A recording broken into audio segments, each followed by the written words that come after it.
தியானித்தோம் என்ற ஞாபகம் இருக்கா? எதை குறித்து பார்த்தோம்? ஒரே லைனில் சொல்ல முடிந்தால், ஒரு வார்த்தையை சொல்ல முடிந்தால் அது எதை குறித்து பார்த்தோம்? புளிப்பு என்பதை குறித்து நாம் பார்த்தோம். புளிப்பை நம்மிடத்திலிருந்து நாம் நீக்க வேண்டும். புளித்தமா, கொஞ்சம் புளித்தமா, பிசைந்தமா முழுவதையும் புளிப்பாக்கும் என்று அறியீர்களா? நம்மிடத்தில் காணப்படுகிற புளிப்பு, துர்க்குணம், பொல்லாப்பு, கசப்பு, விரோதம், வைராக்கியம், இது கொஞ்சமாக இருந்தாலும் அது மொத்த நம்முடைய நல்ல பண்புகளை அதை கெடுத்து விடும். அதனால் புளிப்பை உங்களிடத்திலிருந்து விலக்கி போடுங்கள் என்று நான் போன ஆண்டுடைய வார்த்தையை தியானித்தோம். இன்னைக்கு நாம் இந்த செய்தியுடைய தலைப்பு முற்றிலும் அழிக்கப்பட வேண்டியவைகள். முற்றிலும் அழிக்கப்பட வேண்டியவைகள், to be utterly destroyed, முற்றிலுமாக அழிக்கப்பட வேண்டிய காரியங்கள். நான் போன முறை பார்த்தோம், சபையின் ஆண்டவர் நம்ம ரட்சித்த பிறகு நம்ம இன்னும் பூரணம் அடையலை. இன்னும் இந்த குறைவுள்ள இந்த சரீரத்தில் தான் இருக்கும். நம்ம பாடணும், ஆண்டவர் இன்னும் தேவை, எனக்கு கிருபை எனக்கு தாருமே. ஏன் கிருபை தேவை? ஏன்னா நிறைய பலவீனங்கள் இருக்கு ஆண்டவரே, அதை மேற்கொள்ளக்கூடிய உடைய கிருபை எனக்கு தாரும். எல்லாமே பூரணமாக இருந்தால், கிருபை ரொம்ப பூரணமாக எல்லாமே பூரணமாக இருந்தால் நான் இப்படி சர்ச்சில் உட்காரணும்னு அவசியம் இல்லை.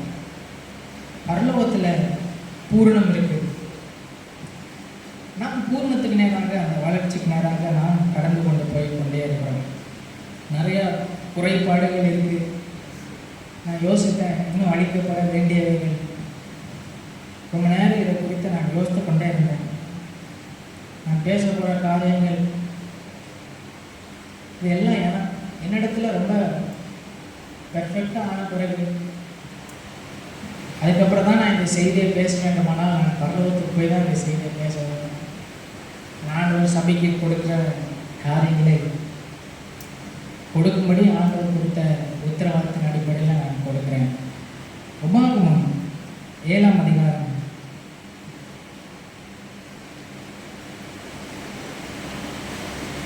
1-2 வசனங்களை வாசிப்போம். மைக்கில் வாசிக்கிறீங்களா?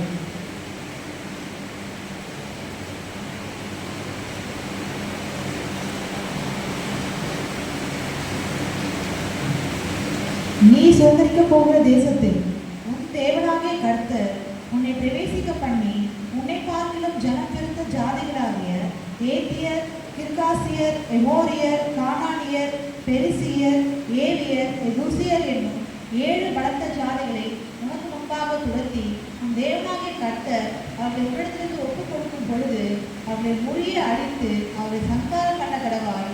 அவர்களோட உடன்படிக்கை பண்ணவும் அவர்களுக்கு இரவும் வேண்டாம். இஸ்ரவேல் ஜனங்களுக்கு ஆண்டவர் கொடுத்த வாக்குத்தத்த தேசத்தில், நீ சுதந்திரிக்க போகிற தேசத்தில் உன் தேவனாய கர்த்தர் உன்னை பிரவேசிக்க பண்ணி, உன்னை பார்க்கிலும் ஜனம் பெருத்த ஜாதியாகிய ஏத்தியர், அப்புறம் 2வது கீர்காசியர், 3வது எமோரியர், கானானியர், பெரிசியர், ஏவியர், எபூசியர் என்னும் 7 பலத்த ஜாதிகளை உனக்கு முன்பாக துரத்தி. ஆண்டவர் இஸ்ரவேல் ஜனங்களை பலத்த கையினாலும் ஓங்கிய பேத்தாலும் எகிப்துல 10 வாதைகளை நடப்பித்து, செங்கடலை 2ஆக பிளந்து, வானத்தின் மன்னாவை கொடுத்து, கற்பாறையிலிருந்து குடிக்க தண்ணீரை கொடுத்து, காடைகளை கொடுத்து, இப்படி எல்லாத்தையும் கொடுத்து நடத்தி வந்த கர்த்தர் இந்த ஜாதிகளை எல்லாத்தையும் துரத்தி அவங்கள அங்கே கொண்டு வந்திருக்கலாமே. ஆனால் துரத்துற வேலையை யார்கிட்ட கொடுக்கிறார்? சுதந்திரிக்க போற ஜனங்களிடத்தில் ஆண்டவர் என்ன பண்ணுகிறார்? கொடுக்கிறார். எல்லாத்தையும் செய்த கர்த்தரால அவர்களை துரத்திருக்க முடியாதா? எகிப்தியரை உள்ள விட்டு சமுத்திரத்தை மூடி ரதங்களை அழித்த கர்த்தரால இந்த 7 ஜாதிகளை துரத்தி அவர்கள் அங்க கொண்டு வந்திருக்கலாமே. ஆனா கர்த்தர் இவர்களிடத்துல அந்த கடமையை, அந்த பொறுப்பை கொடுக்கிறாரு. என்ன சொல்றாங்கன்னா, நீ சுதந்திரிக்கிற பொருள் அங்க ஒரு கூட்டம் இருக்கும். அவர்கள் யாருன்னா அந்த 7 பலத்த ஜாதிகள்: ஏத்தியர், கீர்காசியர், எமோரியர், கானானியர், பெரிசியர், ஏவியர், எபூசியர். அவர்களை நீ துரத்தி விடணும். உன் தேவனாய கர்த்தர் 2வது வசனத்துல அவர்களை உன்னிடத்தில் ஒப்பு கொடுக்கும்போது அவர்களை முறியடித்து அவர்களை சங்காரம் பண்ண கடவாய். அவர்களோட உடன்படிக்கை பண்ண வேண்டாம், அவர்களுக்கு இறக்கவும் வேண்டாம். நம்ம பார்க்கிறோம். இதை எப்படி நம்மளோட சம்மந்தப்படுத்துறது? நீங்க இதை குறித்து நான் பேசுகிறேன். இதை நீங்கள் பரிசையாக ஒவ்வொரு முறையும் நீங்கள் படித்திருப்பீர்களானால், இதை தொடர்ந்து வாசிக்கிறால் உபாகத்தை நீங்கள் கடந்து வந்திருப்பீர்கள். இப்பொழுது நீங்கள் நியாயாதிபதி புஸ்தகத்தில் வாசித்துக் கொண்டிருப்பீர்கள். அதை குறித்து நாம் இன்னைக்கு பார்ப்போம். அதிலிருந்து தான் நான் வாசிக்கிற பகுதியிலிருந்து தான் நான் உங்களுக்கு ஆண்டோட வார்த்தையை ஒவ்வொரு முறையும் எடுத்து வந்து கொடுக்குறேன். ஒருவேளை உங்களுக்கு நான் சின்ன வயசுலேருந்து சபையில் வளர்ந்தேன். ஒரு பாஸ்டர் இடத்துல நாங்கள் போய் ஒரு டவுட், பைபிள் படிக்கும்போது ஒரு டவுட் வருமா? டவுட் வரணும். அப்படி டவுட் வரும். ஆனால் ஒரு இடத்துல போய் கேட்கறதுக்கு எங்களுக்கு பயமாக இருக்கும். ஆனால் அந்த வசனங்களை படித்து டவுட்டோடு உட்காந்துருப்பேன் சர்ச்சில். ஆண்டவர் கரெக்டாக என் என்ன டவுட்டோ அது வசனத்தின் மூலமாகவே அந்த செய்தியில் என்ன பண்ணிடுவார்? கிளியர் பண்ணிடுவார். நீங்கள் ஒருவேளை இந்த வசனங்கள்லாம் படிக்கும்போது உங்களுக்கு ஏதாவது டவுட் இருந்தால் உங்களுக்கு முடிந்தால் இடத்துல கேட்கலாம். இல்லைன்னா ஆண்டவர் உங்களுக்கு செய்தியின் மூலமாக உங்களுக்கு அதை விளங்க பண்ணுவாங்க. இப்போ இதோட புதிய ஏற்பாடு சபை எப்படி ஒப்பிடுகிறது? ஆண்டவர் நமக்கு போன முறை நாம் படித்தது தான், நம்மளை பரிசுத்தப்படுத்தி நம்மளை ரட்சித்து நமக்கு வாக்குத்தத்தமான நித்திய ஜீவனை கொடுப்பேன் என்பதை உனக்கு கொடுக்கிற வாக்குத்தத்தம் என்று சொல்லி நம்மளை அழைத்து கொண்டு வந்துட்டார். ரட்சிப்பு என்பது ஒரு மனிதனுக்கு ஆண்டவர் செய்கிற பெரிய அற்புதம். எனக்கு கிடைச்சதுலேயே பெரிய அற்புதம் என்ன, ஆண்டவருக்கு கொடுத்ததுலேயே பெரிய கிஃப்ட் என்ன அப்படின்னு உங்கள்கிட்ட ஒருத்தன் கேட்டால், எனக்கு அவர் கொடுத்த ரட்சிப்பு தான் எனக்கு கிடைச்ச பெரிய கிஃப்ட்டு. ஏன்னா அதுக்கு நான் எதுவுமே செய்யலை, அதை நான் வேலை செஞ்சு கூலியாக வாங்கலை, அது ஆண்டவர் இறக்கப்பட்டு அதை கிஃப்டாக எனக்கு கொடுத்துருக்கிறார். ஹல்லேலூயா. கிருபையினாலே விசுவாசத்தை கொண்டு ரட்சிக்கப்பட்டீர்கள். இப்போ நான் ரட்சிக்கப்பட்டேன். ஆனால் ஆண்டவர் நம்முடைய வாழ்க்கையில் துரத்த வேண்டிய சில காரியங்களை துரத்துற வேலையை நம்ம கையில் கொடுத்துருக்கிறார். ரட்சிக்கப்பட்ட பிறகு பூரணமாக ஆண்டவர் எல்லாத்தையுமே செய்து எல்லாத்தையும் பெர்ஃபெக்ட் ஆக்கி நம்மளை வைக்காம இந்த மாறுபாடுள்ள சந்ததிகளுக்கு நடுவு தான் ஆண்டவர் நம்மை வாழும்படி நம்ம வைத்திருக்கிறார். நமக்குள்ள துரத்த வேண்டிய காரியம், அது துரத்தப்பட வேண்டிய பொறுப்பை கர்த்தர் நம்ம கையில் கொடுத்துருக்காரு. அப்போ இந்த ஜாதிகளை குறித்து வாசிக்கும் போது, ஏன் அவர்களை நீங்கள் சங்காரம் பண்ண கடவீர்கள் என்று வாசிக்கும் போது 3வது வசனத்திலிருந்து வாசிப்போமா? அவர்களுடைய சம்பந்தம் களவாயாக, அவர்களுடைய சம்பந்தம் களவாயாக உன் குமாரத்திகளை அவர் குமாருக்கு கொள்ளாமலும் அவர்கள் குமாரத்திகளை உன் குமாருக்கு கொள்ளாமல் இருப்பாயாக. என்னை பின்பற்றாமல் அந்நிய தேவனை சேவிக்கும்படி அவர் உன் குமாரன் யோகம் பண்ணுவார்கள். அப்பொழுது கர்த்தருடைய கோபம் உங்கள் மேல் மூண்டு உங்களை சீக்கிரத்தில் அழிக்கும்.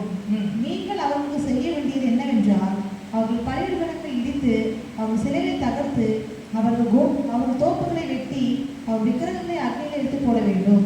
உன் தேவனாகிய கர்த்தருக்கு பரிசுத்த ஜனம், பூச்சக்கரத்தில் உள்ள எல்லா ஜனங்களிலும் உன் தேவனாகிய கர்த்தர் உன்னை தமக்கு சொந்தமாக இருக்கும்படி தெரிந்து கொண்டார்.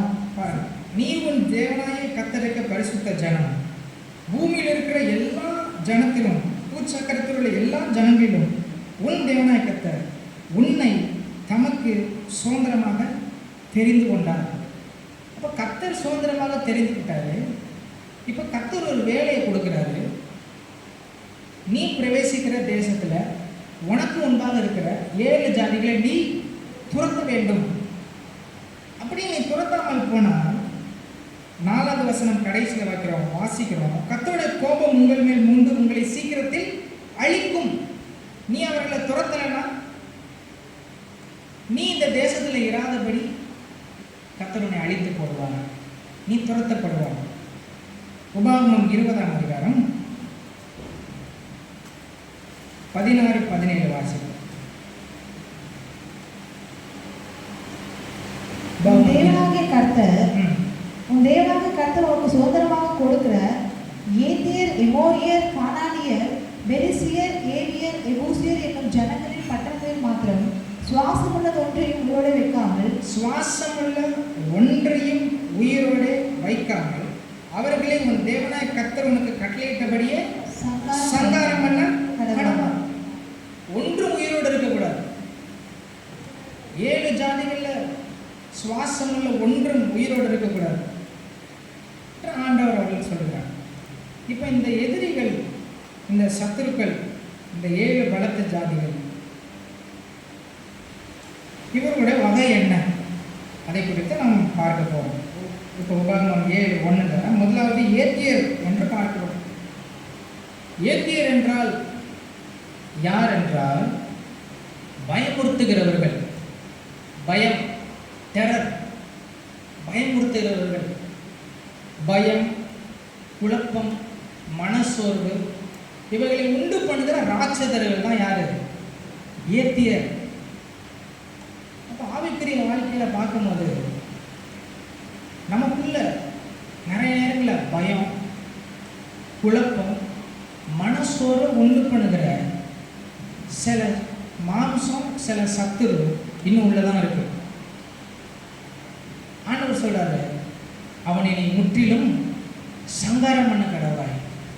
ஏத்தியர் என்றால் பயம். ஆண்டவர் சொல்றாரு, கர்த்தருக்கு நீ பயப்படு, கர்த்தருக்கு பயப்படு, மனுஷனுக்கு பயப்படாத, கர்த்தருக்கு பயப்படு. உனக்குள்ள இருக்கிற, நடுவில் இருக்கிற ஏத்தியரை துரத்துகிற கிருபைய, வல்லமைய ஆண்டவர் பரிசுத்த ஆவியின் மூலமாக உனக்கு கொடுத்திருக்கிறார்.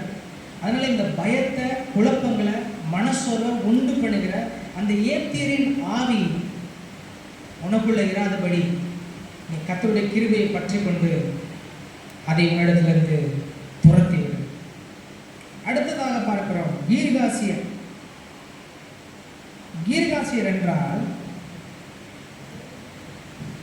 யாத்திரையிலிருந்து திரும்புகிறவர்கள், இல்லைன்னா களிமண்ணில் மேல வீடு கட்டுகிறவர்கள். இதை குறித்து பைபிளில் படிச்சிருக்கீங்களா? களிமண்ணில் மேல வீடு கட்டுகிறவர்கள், கற்பாரின் மேல வீடு கட்டுகிறவர்களும் களிமண்ணின் மேல வீடு கட்டுகிறவனை குறித்து பார்ப்போம். அப்போ என்னாச்சா, மலை பெருங்காற்று வந்து மோதிச்சு, அப்பொழுது அவன் கட்டினது அவனுக்கு இல்லாமல் போயிட்டு என்று வாசிக்கிறோம்.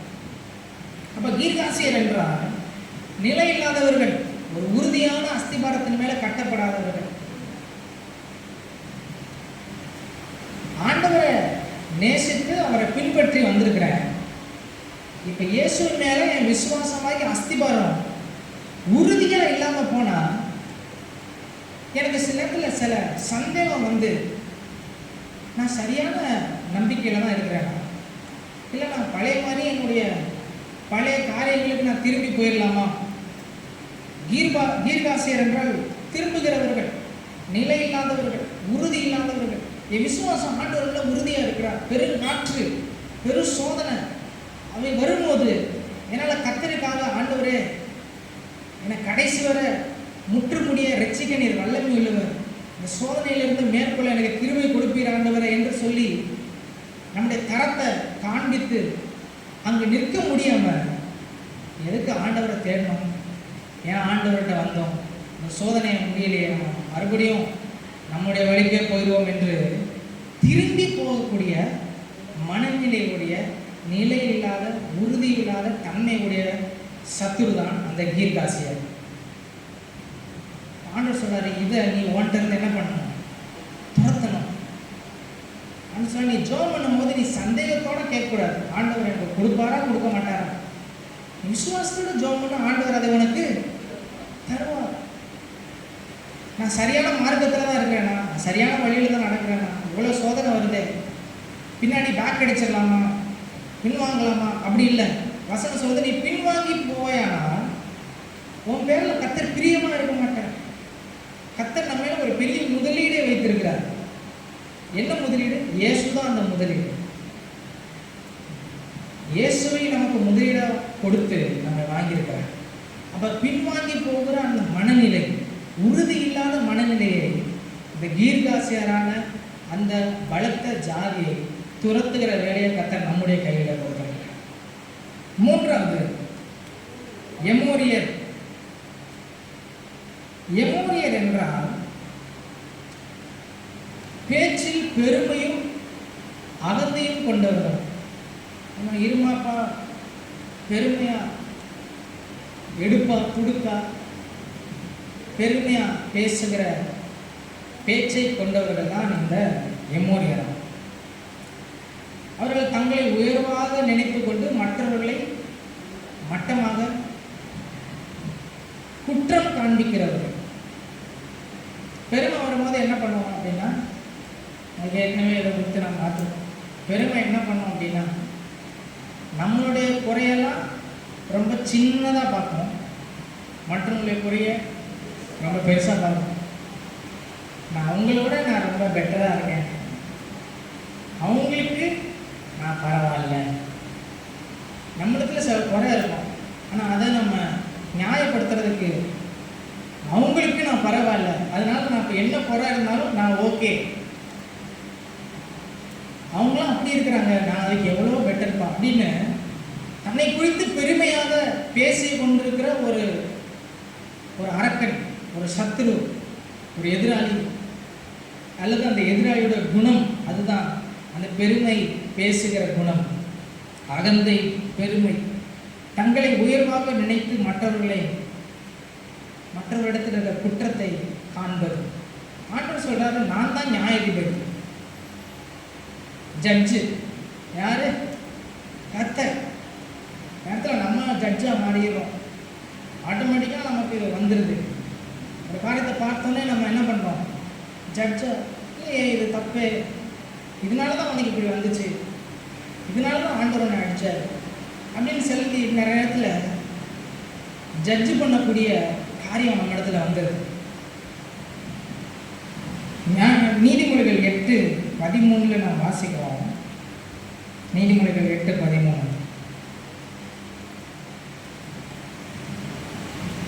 தீமையை வெறுப்பதே கர்த்தருக்கு பயப்படும் பயம். தீமையை வெறுப்பதே கர்த்தருக்கு பயப்படும் பயம். பெருமையையும் அகந்தையும் தீய வழியையும் புரட்டு வாயையும் நான் வெறுக்கிறேன். ஆண்டவர் வெறுக்கிற காரியம் என்ன? பெருமை, அகந்தை, அப்புறம் தீய வழியும் புரட்டு வாயும் நான் வெறுக்கிறேன். அந்த எமோரியருடைய குணத்தை நான் வெறுக்கிறேன். நீ தீமையை வெறு, அதுதான் கர்த்தருக்கு பயப்படுகிற பயம்.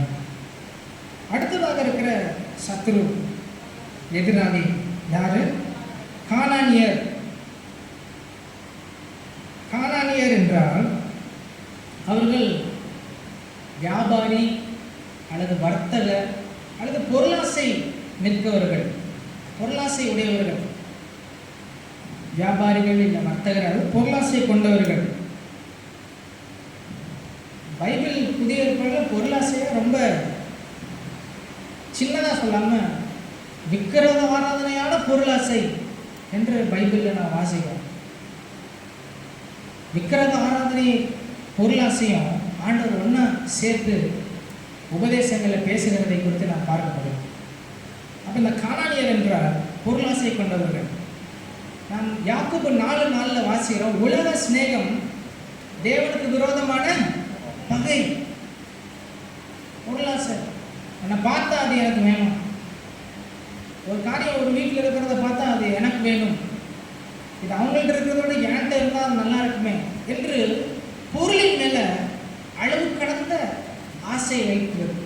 பொருளை சேகரித்து கொண்டே இருக்கிறது. ஏற்கனவே தேவையானதெல்லாம் இருக்கும்,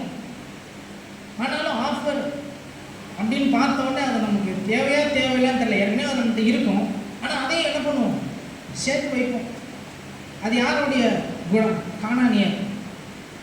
இப்போ 4 விதமான சத்ருவை கொடுத்து பார்த்தோம். எதிராளி, பலத்த ஜாதி. முதலாவது யாரு? ஏத்தியர். ஏத்தியர் என்றால் பயம், குழப்பம், மனசோர்வு உண்டு பண்ணுகிற ஒரு ஜாதி, அழிக்கப்பட வேண்டிய, முற்றிலும் அழிக்கப்பட வேண்டியது. இரண்டாவது கீர்காசியர். கீர்காசியர் என்றால் நிலை இல்லாதவர்கள், ஆண்டவரோட உறுதியான நம்பிக்கை இல்லாதவர்கள். திரும்பி போயிடலாமா, விசுவாசத்துக்கு திரும்பி போயிடலாமா, சர்ச்சைக்கே வந்துட்டு இருக்கு, வர்றது பிரச்சனை இன்னும் அதிகமாயிட்டே இருக்கு, பழைய மாதிரியே போயிடலாமே என்று பேக் அடிக்கிற நிலை இல்லாத, உறுதி இல்லாத தன்மை உள்ள கீர்காசியர். மூன்றாவது எமோரியர். பெருமையான பேச்சு, அகந்தை உள்ளவர்கள். அடுத்து குற்றம் காண்பவர்கள். அடுத்து கானானியர். கானானியர் என்றால் பொருளாசை கொண்டவர்கள், உலக சிநேகம் கொண்டவர்கள், பொருளாசை. அடுத்து யாரை குறித்து பார்க்கிறோம்? பெரிசியர். பெரிசியர் என்றால் மதிலில்லாத கிராமங்களில் வாசம் பண்ணுகிறவர்கள். மதிலில்லாத கிராமங்களில் வாசம் பண்ணுகிறவர்கள் அப்படின்னா என்ன அர்த்தம்? தங்களுக்கென்று ஒரு எல்லையே இல்லாதவர்கள். எல்லை, எல்லாருடைய லைஃப்லையுமே ஒரு எல்லை வேணும். நமக்குன்னு ஒரு எல்லை இருக்கும், எனக்குன்னு ஒரு பவுண்டரி, ஒரு எல்லை. என்னுடைய வாழ்க்கையில் ஒருவரை நான் அனுமதிக்கிறது இந்த எல்லை வரைக்கும் தான் நான் அனுமதிக்க முடியும். குடும்பத்துக்குள்ள ஒருத்தர் வரும்போது இந்த எல்லை வரை தான் நீங்கள் வர முடியும் என்று ஒரு தேவனுடைய பிள்ளைக்கு எல்லை இருக்க வேண்டும். இயேசு மோசேயை மலையின் மேல் கூட்டி கொண்டு போகும்போது ஆண்டவர் சொன்னார், இந்த மலையை சுற்றியுள்ள எல்லை முழுவதும் பரிசுத்தம் உள்ளது, இந்த எல்லையை யாராவது ஒருவர் தொட்டால் அவர்கள் அழிந்து போவார்கள் என்று. கர்த்தர் தனக்கென்று ஒரு பரிசுத்த ஸ்தானத்தை வைத்து அதற்கு ஒரு எல்லையை வைத்திருந்தார். ஒரு விசுவாசம் நமக்குன்னு ஒன்று என்ன இருக்கணும்? ஒரு பவுண்டரி இருக்க வேண்டும்.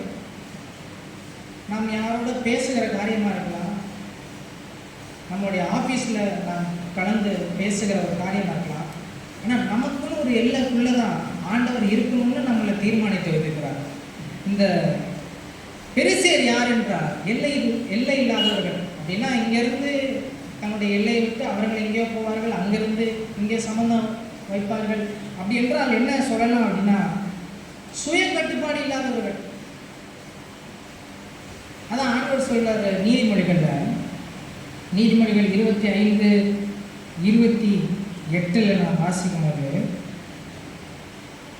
தன் ஆவியை அடக்காத மனுஷன் மதிலிடிந்த பாழான பட்டணம் போல் இருக்கிறான்.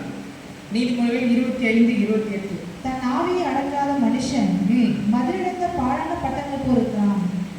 என்னன்னா செல்ஃப் கண்ட்ரோல், அடக்கம் இல்லாத, கட்டுப்பாடு இல்லாத ஒரு மனுஷன் அவன் வாழ்க்கை எப்படி இருக்குன்னா மதிலிடிந்த பாழான பட்டணம் போல இருக்கும். அப்படின்னா யார் வேணா அவனை வந்து எப்போ வேணா சூறையாடிட்டு போகலாம். இந்த ஆண்டவர் நம்மளை யார் வேணா எப்போ வேணா நம்மளை வந்து யூஸ் பண்ணிட்டு போகிற ஒரு இடத்துல வச்சிருக்கல. நீ எல்லையோடு நீ பரிசுத்தமாக நீ என்ன பண்ணு வாழ. நீ ஒரு குப்பை தொட்டி அல்ல, யூஸ் மீ என்று யார் வேணா யூஸ் பண்ணிட்டு போடக்கூடிய ஒரு குப்பை தொட்டியாக கர்த்தர் வைக்கவில்லை, ஒரு பொக்கிஷமாக வைத்திருக்கிறார், உள்ளங்கையில மறைந்திருக்கிறார். அப்போ நமக்குன்னு என்ன இருக்கணும்? எல்லை.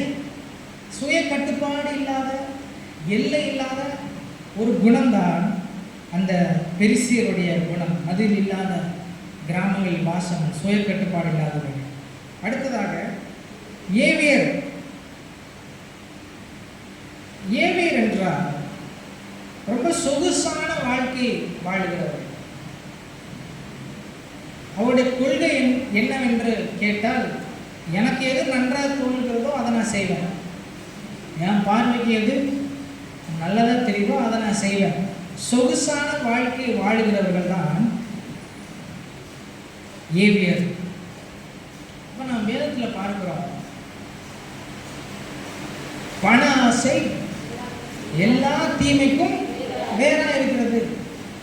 சிலர் அதை இச்சித்து விசுவாசத்தை விட்டு விலகி அநேக வேதனைகளால் தங்களை உருவ குத்திக் கொள்கிறார்கள். ரொம்ப நான் சொகுசா வாழணும். வேதம் சொல்லுறது, நீ பரலோக ராஜ்யத்துக்கு போகணும்னா நீ அநேக இடுக்கண்கள் வழியாக தான் நீ எப்படி போகணுமா? பரலோக ராஜ்யத்துக்கு போகணும். வேதம் சொல்லுது, கேட்டுக்கு போகிற வாசல் ரொம்ப விசாலமாக இருக்கும், ஆனால் ஜீவனுக்கு போகிற வாசல் அது வழி ரொம்ப நெருக்கமாக இருக்கும். நமக்கு சாட்சியாக இருக்கக்கூடிய பரிசுத்தவான்களை பார்க்கும்போது அவர்கள் சொல்கிறார்கள், நான் கிறிஸ்துவின் சுவிசேஷத்தை உங்களுக்கு நான் சொல்றதுக்கு இந்த கைகளினாலே நான் வேலை செய்வேன் அப்படின்னு தன்னுடைய கையை பவுல் சபைக்கு முன்னாடி காண்பிக்கிறார். அப்படின்னா என்ன அர்த்தம் என்றால், பவுல் கூடார தொழில் செய்து கொண்டிருந்தார்.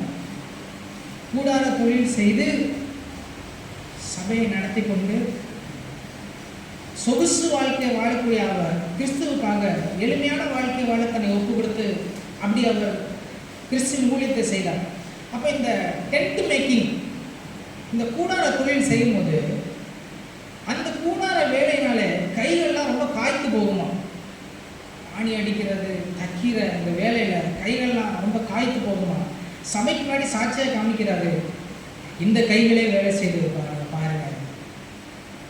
உங்களுக்கு யாரையும் சூறையாடி நான் சொகுசான வாழ்க்கை வாழல, நான் கிறிஸ்துவுக்காக நான் எளிமையாக வாழ்ந்தேன்.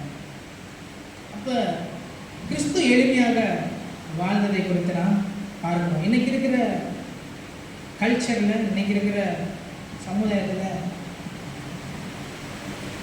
ஆண்டவரால் ஆசீர்வதிக்கப்பட்டிருக்கிறார்கள் அப்படின்னு ஒரு ஊழியனோ இல்லை ஒரு விசுவாசி அங்கீகாரம் பண்ணணும்னா அவன் ரொம்ப தாம்பீகமாக வாழ்ந்தால் தான் அவன் கர்த்தரால் ஆசீர்வதிக்கப்பட்டிருக்கிறான் அப்படின்னு நம்ம யோசிக்கக்கூடிய இடத்துல இன்னைக்கு கிறிஸ்துவனுடைய மனநிலை போய்விட்டது. ஆனால் இயேசு எதை கற்றுக் கொடுக்குறார் அப்படின்னா, மனுஷகுமாரனுக்கோ தலை சாய்க்க இடம் இல்லை. பவுல் சொல்றாரு, இந்த கைகள் தான் எனக்கு என்ன பண்ணுது, வேலை செய்து என் கையை பாருங்க. வேதம் நமக்கு சொகுசு வாழ்க்கையை போதிக்கலை. சொகுசு வாழ்க்கை எங்கே கொண்டு போனா ஏதோ ஒரு தீமைக்குள்ள கொண்டு போய் விட்டுரும். ஆவியில் எளிமை உள்ளவர்கள் பாக்கியவான்கள், பரலோக ராஜ்யம் அவருடையது. எளிமை உள்ளவர்களுக்கு ஆண்டவர் ராஜ்யத்தை கொடுக்கிறார். வேதம் சொல்லுது, சிறுமைப்பட்ட சிறு கூட்டமான உனக்கு ராஜ்யத்தை கொடுக்க கர்த்தர் ரொம்ப பிரியமா இருக்கிறாரு. அப்போ அதுக்கு அப்படியே ஆப்போசிட் தான் என்ன அப்படின்னா, இந்த சொகுசு வாழ்க்கை வாழ்க்கை. பாஸ்டர்னா அவர் BMW காரில் வந்து இறங்கினாங்க, அப்போதான் அவர் ஆசீர்வதிக்கப்பட்டவர். தேவனோட அவர் இருக்கிறாருன்னா அதுக்கு அடையாளம் என்ன? கார் தான் அடையாளம். அப்படி அல்ல, வேதம் அதுக்கு ஆப்போசிட்டாக சொல்லுது. அப்போ அது ஏவியர், பண ஆசை, எல்லா தீமைக்கும் வேறு. அடுத்ததாக யாரை குறித்து பார்க்கிறோம்? எபூசியர். எபூசியர் என்றால் கரைப்பட்டவர்கள், மற்றவர்களை கரைப்படுத்துகிறவர்கள். அதான் அந்த குணம், எபூசியரோட குணம். இதை நான் ஏதோ என் மனசில் வந்ததை சொல்லலை. நான் ஒவ்வொரு எழுத்துக்கும் ஒவ்வொரு வார்த்தைக்கும் பின்னாடி இருக்கிற மூல வார்த்தை எடுத்து அதில் இருக்கிற டிக்ஷனரியை பார்த்து அதில் இருக்கிற வசனத்தை எடுத்து நான் பேசி கொண்டிருக்கேன். அப்போ நானாக ஏதோ ஒரு கதை அடிக்கலை. எபூசியர் என்றால் கரைப்பட்டவர்கள், மற்றவர்களை கரைப்படுத்துகிறவர்கள். வசனம் சொல்றது, உன் சரீரம் தேவனுடைய ஆலயமா இருக்கிறது. இதை கரைப்படுத்துறதுக்காக கர்த்தர் கொடுக்கல. அவர் வருகையில இது மர்மமாக போகுது, அதுவரை அதை பத்திரப்படுத்தும்படி ஆண்டவர் ஒன்றை பத்திரமா கொடுத்திருக்கிறார். இந்த அற்பமான சரீரம் அவர் வரும்போது மகிமையான சரீரமாக மர்வமாக போகுது. அப்ப கர்த்தர் வருகையில இந்த சரீரம் மர்வமாக வேண்டுமானால் இந்த சரீரத்தை எவ்வளோ உத்தரவாதத்தோடு நாம் காக்க வேண்டும். கரைப்பட்ட நிலையில் இருந்து மற்றவர்களை கரைப்படுத்துகிற நிலையில் இருக்கிற ஆவிதான் அந்த எபூசியருடைய தன்மைகள். எதெல்லாம் பார்த்தோம் என்றால் பயம், நிலையில்லாத தன்மை, பெருமை, பொருளாசை, கட்டுப்பாடு இல்லாத நிலை, சொகுசு வாழ்க்கை, அடுத்து கரைப்படுத்துகிறது, இல்லை மற்றவர்களை கரைப்பட்டு மற்றவர்களை கரைப்படுத்துகிறது. இப்போ நீங்கள்லாம் யோசித்து பார்த்தா, நான் ரட்சிக்கப்பட்ட பிறகு இதில் இருக்கிற எதுவுமே என்கிட்ட இல்லை அப்படின்னு நம்ம சொல்ல முடியுமா? இல்லையே. நம்ம தினந்தோறும் இந்த சத்துருவை துரத்த வேண்டியதாக இருக்கு. ஆண்டவர் இந்த சத்துருக்களை துரத்துகிற அந்த பொறுப்பை நம்ம கையில் என்ன பண்ணியிருக்கிறாரு, கொடுத்துருக்கிறாரு. பயங்கள் வருதே, சில நேரங்களில் கட்டுப்பாடு இல்லாமல் போகுதே, சில நேரங்களில் பொருளாசை வருது, சில நேரத்தில் சந்தேகங்கள் வருது, நிலையில்லாத தன்மை வருதா? என்னையை நான் நிதானத்துக்கு பார்க்கும்போது வருது. அதெல்லாம் மறுபடியும் ஆண்டவருடைய வசனத்தை வைத்து இந்த சத்துருவை என்ன பண்ண வேண்டும், துரத்த வேண்டுமே.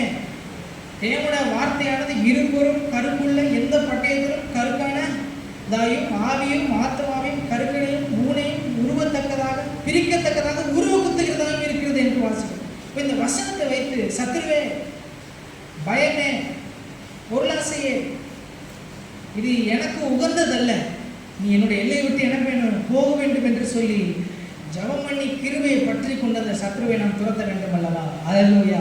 அந்த பொறுப்பை கர்த்தர் நம்ம கீழே கொடுத்துருக்கிறார். இது கர்த்தருடைய தீர்மானம். சத்துருக்கெல்லாம் துரத்தி விட்டு கர்த்தர் ஜனங்களை கொண்டு வந்திருக்கலாமே. ஆனால் ஜனங்களிடத்தில் கர்த்தர் அந்த பொறுப்பை கொடுக்கிறது போல இன்னைக்கு ரட்சிக்கப்பட்ட நம்முடைய கையில் இந்த சத்துருக்களை, இந்த எதிராளியை, இந்த மாம்சத்தை துரத்துகிற வேலையை கர்த்தர் நம்ம கையில் கொடுத்துருக்கிறாங்க. இதை துரத்தாம போனவங்களுடைய நிலை என்னாச்சு? இஸ்ரவேல் ஜனங்களிடத்தில் ஆண்டவர் என்ன சொன்னார்? இவர்களை நீங்கள் முற்றிலுமாக என்ன பண்ண வேண்டும், சங்காரம் பண்ண வேண்டும். துரத்துறது மட்டும் இல்லை, இவர்களை என்ன பண்ண வேண்டும், அழிக்கணும்.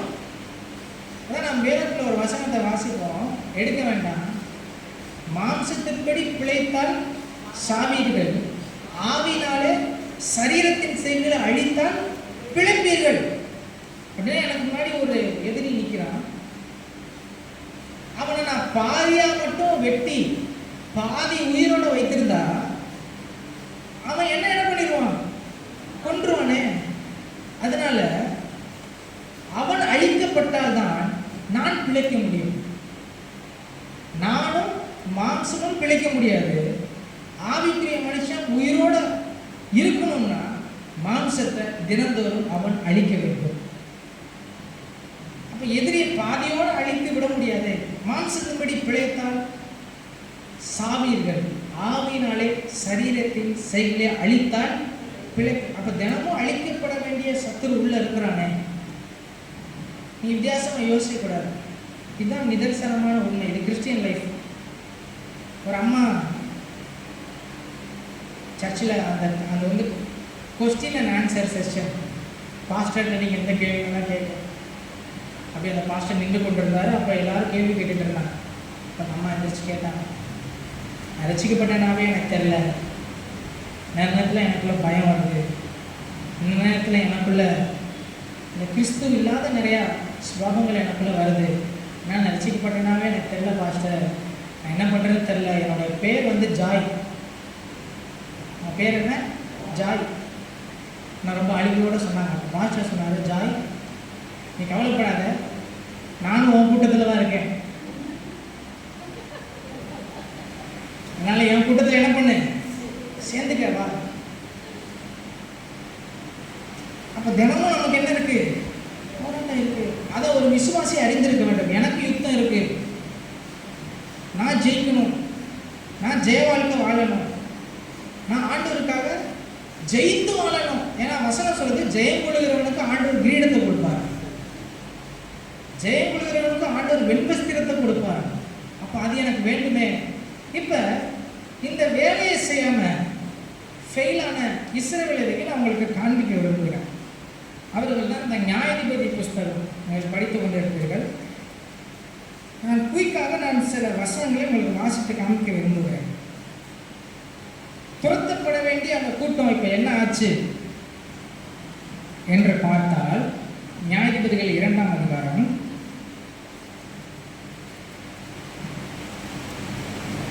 19 நான் வாசிக்கிறேன். நியாயாதிபதிகள் 1:19 சாரி, நியாயாதிபதிகள் 1:19. கர்த்தர் யூதாவுடன் கூட இருந்ததினால் மலை தேசத்தாரை துரத்தி விட்டார்கள். பள்ளத்தாக்கின் குடிகளுக்கு இரும்பு ரதங்கள் இருந்தபடினால் அவர்களை துரத்திவிட கூடாமற் போயிற்று. யார் இவர்கள்? துரத்திவிட கூடாமற் போகப்பட்டவர்கள் யார் என்றால், நம்ம பார்த்த இந்த 7 ஜாதியில ஒரு ஜாதி தான். இந்த ஏத்தியர், இந்த எபூசியர், இந்த கானானியர், இந்த கீர்காசியர், இவர்களை யூதா புத்திரனால என்ன பண்ண முடியலையா? துரத்தி விட முடியலையா? அப்படின்னா இந்த யூதாவுக்கு கர்த்தர் கொடுத்த சுதந்திரத்துல இந்த சத்ருவும் என்ன பண்ணியிருக்கிறான்? உள்ள உட்கார்ந்துட்டு இருக்கிறான்.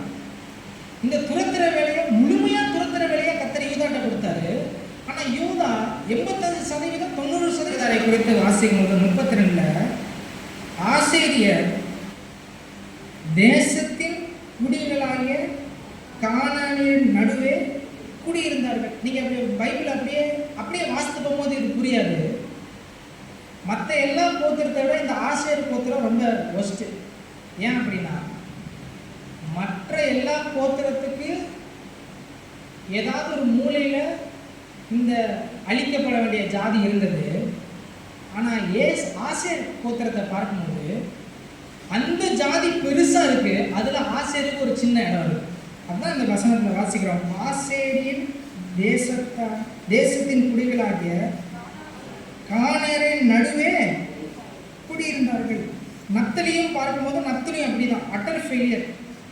அவர்களும் நப்தலி கோத்திரத்தார் பெத்சிமேசின் குடிகளையும் பெத்தானாத்தின் குடிகளையும் துரத்தி விடாமல் தேசத்தின் குடிகளாகிய கானானியரின் நடுவே குடியிருந்தார்கள்.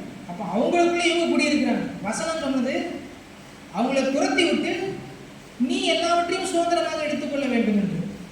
மற்ற கோத்திரத்தை பார்க்கும்போது அவங்களுடைய பங்குல கொஞ்சம் இடம் இந்த சத்துருவுக்கு இந்த அழிக்கப்பட வேண்டிய ஜாதிக்கு இருந்தது. ஆனால் நப்தலி ஆசேரை பார்க்கும்போது அவர்கள் ரொம்ப பெருகி இருந்தார்கள். அவர்களுக்குள்ள ஒரு கொஞ்சம் வேற யார் இருந்தார்? நப்தலி ஆசேர். இப்படி அழிக்கப்பட வேண்டிய அந்த ஜாதியை இஸ்ரவேல் ஜனங்கள் அழிக்காமல் போனதுனால என்னாச்சு அப்படின்னா, கர்த்தர் சொன்னபடியே அவர்களுக்கு கொடுத்த வாக்குத்தத்தம் பண்ணப்பட்ட தேசத்திலிருந்து அவர்கள் சூறையாடப்பட்டு அவர்கள் பாபிலோனுக்கு கொண்டு போகப்பட்டார்கள்.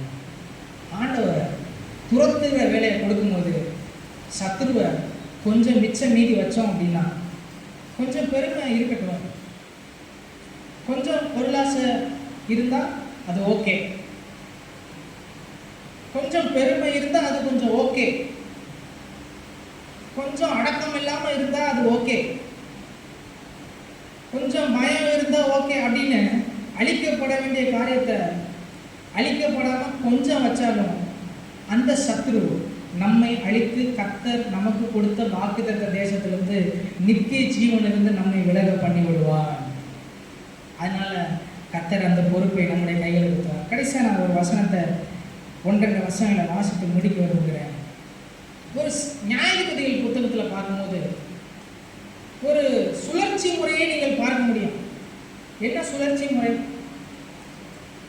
ஒரு விஷயம் மறுபடியும் நடந்து கொண்டு, அது என்னவென்றால், நியாயாதிபதியின் காலத்தில் இஸ்ரவேல் ஜனங்கள் என்ன செய்தார்கள் என்றால், தேவனை விட்டு வேற தேவர்களை அவர்கள் சேவிப்பார்கள், தேவனை விட்டு தூரம் போவார்கள். இதை சொல்லும் போது நம்முடைய வாழ்க்கை குறித்து யோசிக்க வேண்டும். தேவனை விட்டு தூரம் போவார்கள், தேவனுக்கு துரோகம் செய்வார்கள், பாவம் செய்வார்கள். அப்போ பாவம் செய்து துரோகம் செய்து தூரம் போனதுனால கர்த்தர் என்ன பண்ணுவார்? ஒரு சத்ருவின் கையில் அவர்கள் ஒப்பு கொடுத்துருவார். சத்ருவின் கீழே ஒப்பு கொடுத்த பிறகு சத்ரு அவர்களை சூறையாடி, அவள்கிட்ட இருக்கிற நன்மையெல்லாம் சூறையாடி, அவள்கிட்ட இருக்கிற எல்லா காரியத்தையும் அவன் சூறையாடி ஒரு பயத்தோட இருக்கும்போது மனம் திரும்பி கர்த்தரிடத்துல விண்ணப்பம் பண்ணுவாங்க.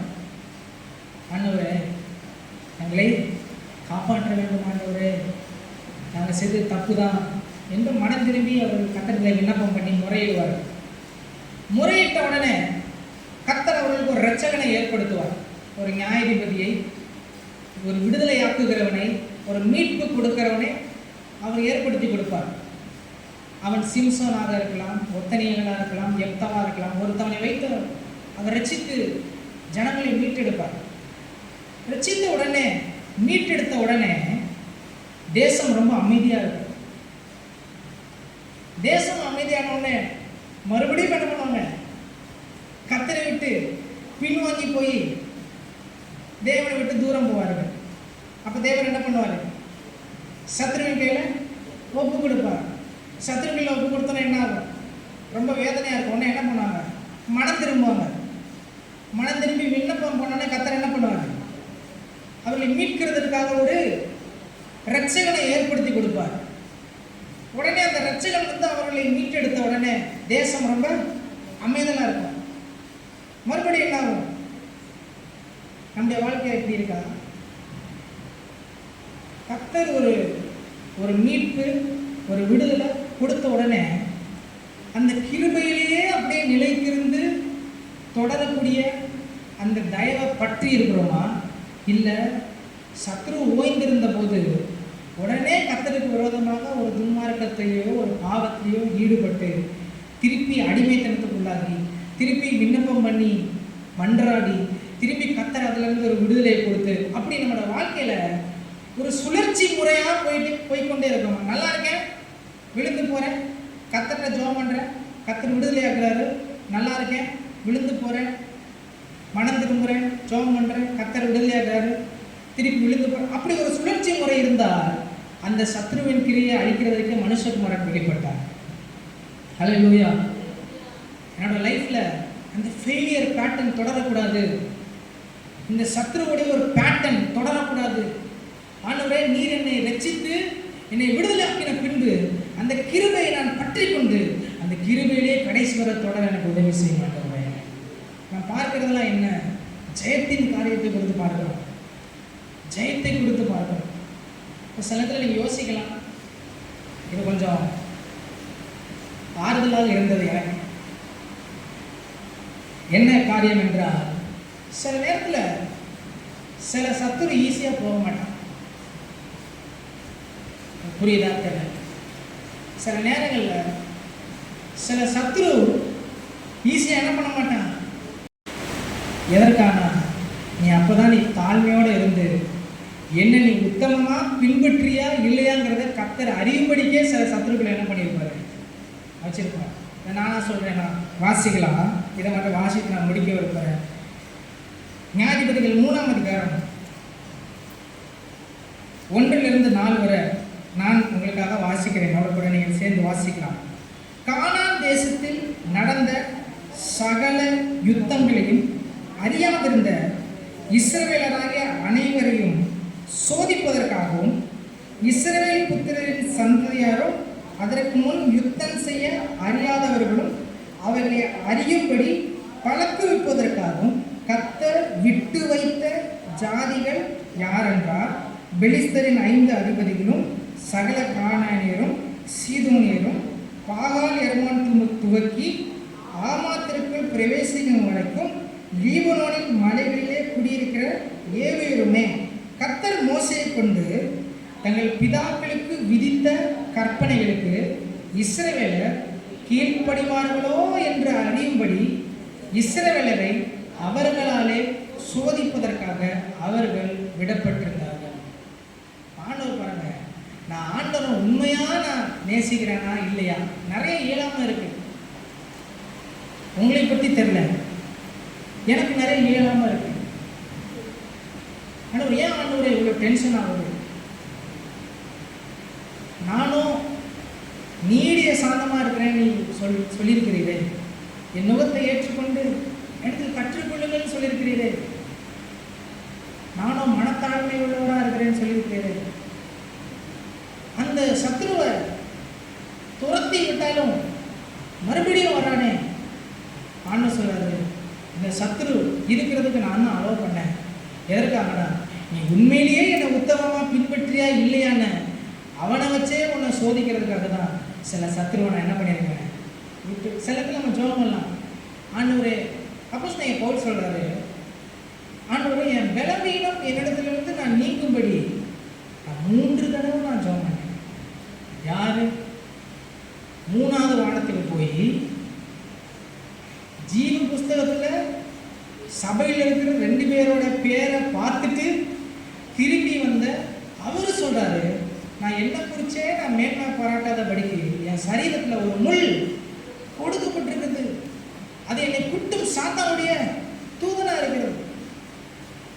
ஆனால் என்ன அப்படின்னா, சில நேரத்தில் சில நம்ம ரொம்ப நீதிமான், நான் ரொம்ப சரியாக போயிட்டு இருக்கேன் அப்படின்னு யோசிக்கும் போது இந்த சுவாபம் வந்து ஒரு குட்டி நினைவுபடுத்தி, நீ மண்ணான மனுஷன்தான்ப்பா, நீ என் கிருபையை பற்றி கொண்டிரு, என் தயவை பற்றி கொண்டிரு, நீ மனுஷன், என் கிருபை இல்லாமல் உன்னால ஒன்றும் செய்ய முடியாது, அதனால் வருக வர இரக்கத்தை பற்றி கிருபையை பற்றி கொண்டு உத்தமமாக ஓடுவான்னு சொல்லி இந்த விடப்பட்ட சத்துரு ஒரு நினைவுபடுத்துகிறான். ஆண்டவரே என் கிருபை உனக்கு போதும், உன் பலவீனத்தில் என் பலன் பூர்ணமாக இருக்கும். ஹல்லேலூயா. 2 காரியத்தை இந்த செய்தியினுடைய சுருக்கம், அழிக்கப்பட வேண்டிய, முற்றிலும் அழிக்கப்பட வேண்டிய சத்துரு. அந்த சத்துருவுடைய தன்மைகளை குறித்து பார்த்தோம். இந்த சத்துருவை நம்ம அழிக்கணும், அந்த போராட்டத்தில் இருக்கிறோம். தினமும் நமக்கு போராட்டம் இருக்கு. யோசுவா 31 ராஜாக்களை ஜெயித்தான் என்று நாம் யோசுவா புத்தகத்தில் வாசிக்க முடியும். ஒரு மாதத்தில் நமக்கு எத்தனை நாள்? கஷ்டமான கேள்வியா? 31 நாள் அப்படின்னா ஒரு விசுவாசிக்கு யுத்தம் இல்லாத நாளே இல்லை. ஒருத்தவர் ஒரு பாஸ்டர் விமானத்தில் போயிட்டு இருந்தார். அந்த அவருக்கு அந்த விமானத்தில் சேவை செய்கிறவங்க ட்ரிங்க்ஸ் கொடுத்தாங்களாம். அப்புறம் அவர் சொன்னாரா, இல்லை நான் கிறிஸ்டியன், நான் என்ன பண்ண மாட்டேன், குடிக்க மாட்டேன். அவங்க சொன்னாங்களா, இது விமானத்தில் தானே பாஸ்டர், விமானத்துலேயும் கிறிஸ்டியன் தான், பூமியிலையும் கிறிஸ்டியன் தான், 24 மணி நேரம் 7 நாளும் 365 நாள் நான் யாரு? கிறிஸ்டியன் தான், கிறிஸ்தவன். அப்ப அழிக்கப்பட வேண்டிய சத்துரு 31 நாளும் நமக்கு யுத்தம் இல்லாத ஒரு நாள் இல்லை. ஒரு விசுவாசிக்கு யுத்தம் இல்லாத நாளும் இல்லை, ஜெயம் இல்லாத ஒரு நாளும் இருக்கக்கூடாது. ஹல்லேலூயா. ஒவ்வொரு நாளும் நமக்கு ஜெயம் கொடுக்குற தேவனுக்கு ஸ்தோத்திரம். எனக்குள்ள இருக்க பெருமையை நான் விட்டு வைக்க மாட்டேன். எனக்குள்ள இருக்கிற எரிச்சலின் புத்தியை நான் என்ன பண்ண மாட்டேன். நீங்க எரிஞ்செரிச்சு விடுவீங்களா? ஆண்டவர்கிட்ட கேட்டு இந்த சத்ருவை நான் என்ன பண்ணணும்? அழிக்கணும். ஆண்டவரே, ரொம்ப கோபம் வருதா? சொல்லுங்க, மூக்குக்கு மேல கோபம், எப்படின்னு தெரியல எனக்கு. ஆனா அப்படி கோபம் வரும்போது, ஆண்டவரே இதுல எனக்கு உதவி செய்ய மாட்டவரே, கிருபைதார ஆண்டவரே, இந்த கிருபையை நான் பற்றி கொண்டிருக்கிறவங்க, இந்த சத்ருவை நான் அழிக்க எனக்கு ஜெயத்தை கொடுக்க மாட்டவரே என்று சொல்லி இந்த பலவீனத்தை உணர்ந்து கர்த்தருடைய கிருபையை நாம் பற்றி கொண்டால் கர்த்தர் நமக்கு ஜெயத்தை கொடுப்பார். கண்ணில் மூடி நாம் ஜெபம் பண்ணலாமா? நமக்குள்ளே உண்டு கர்த்தர் சோதனமாகவே ஒவ்வொரு நாள் ரட்சிக்கப்படுவோம், ஒவ்வொரு நாள் நம்மளை மாற்ற வேண்டும் சொன்னது போல 31 நாளும் கர்த்தர் சோதனம் போராட்டம் உண்டு. இதற்காகவே நீங்கள் அழைக்கப்பட்டு இருக்கிறீர்கள் சொல்லி வேதம் சொல்லி சொல்லும்.